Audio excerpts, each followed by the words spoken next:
The bell that tolls for my favorite Jamaica general.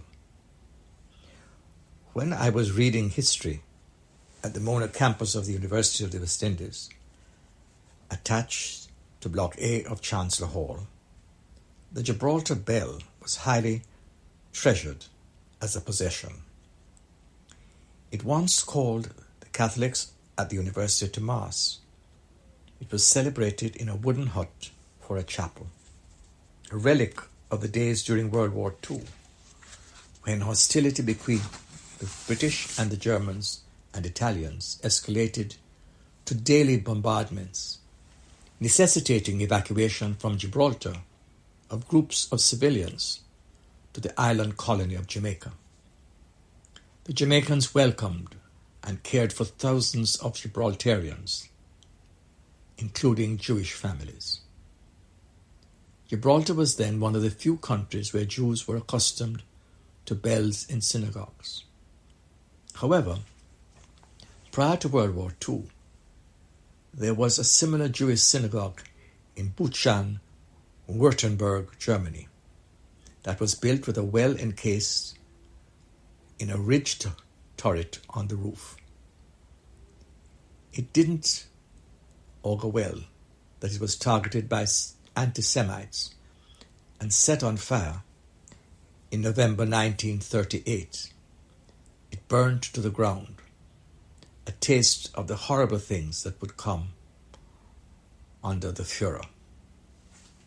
At Mona, the old Jib Hall bell became a symbol of goodwill for the university's Mona campus, a testament of camaraderie between Jewish visitors and their Jamaican hosts.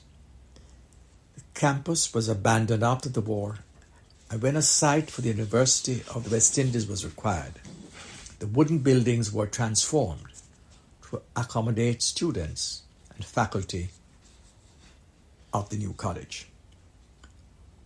Over the course of Jamaica's colonial history, post-Columbus, there were several migrations of Jews who fled from religious oppression in Europe and elsewhere in 1530, 1655, and later, and they were absorbed into Jamaican society, contributing significantly to every facet of national development and to the ancestry and genealogy of its Jamaican families. My mother, for example, was the favorite grandchild of Dudu Man, her Jewish grandmother.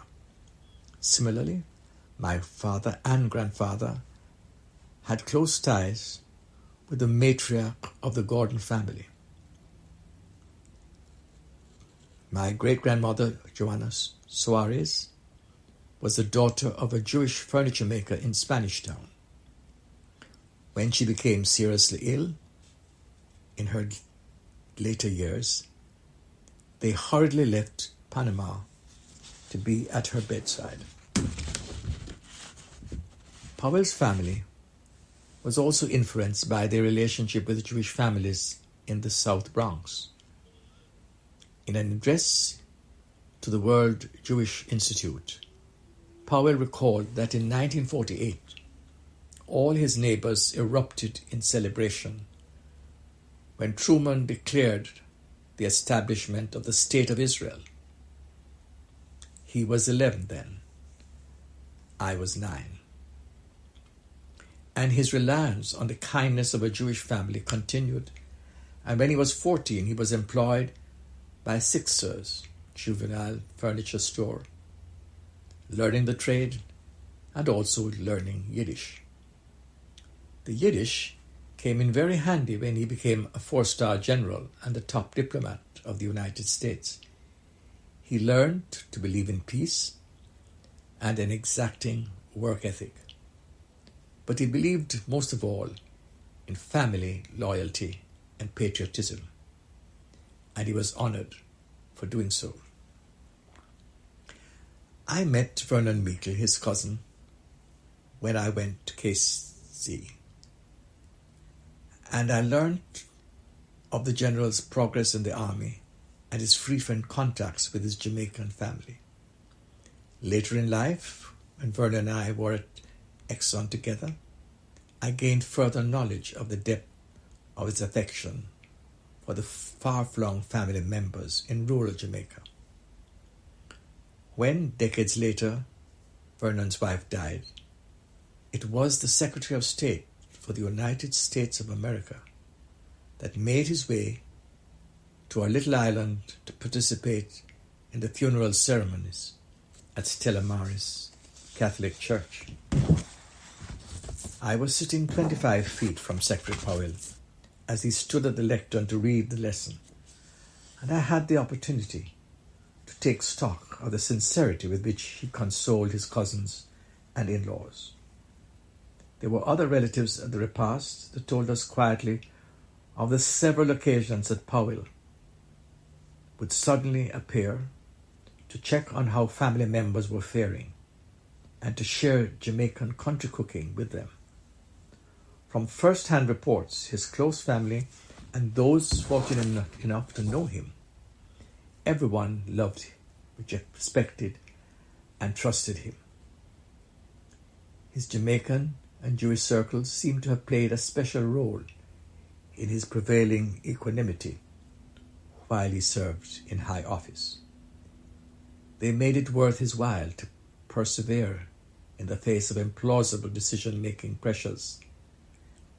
In my opinion, the simple fact of the decision to be personally present at the funeral and the ease with which he circulated among other attendees testified to the essence of Powell's humility and his strong faith in family. This indefinable quality of the man, whom we laid to rest in November 2021 at the Washington Cathedral, I call his spirituality, for it distinguishes him from the stereotypical Washingtonian.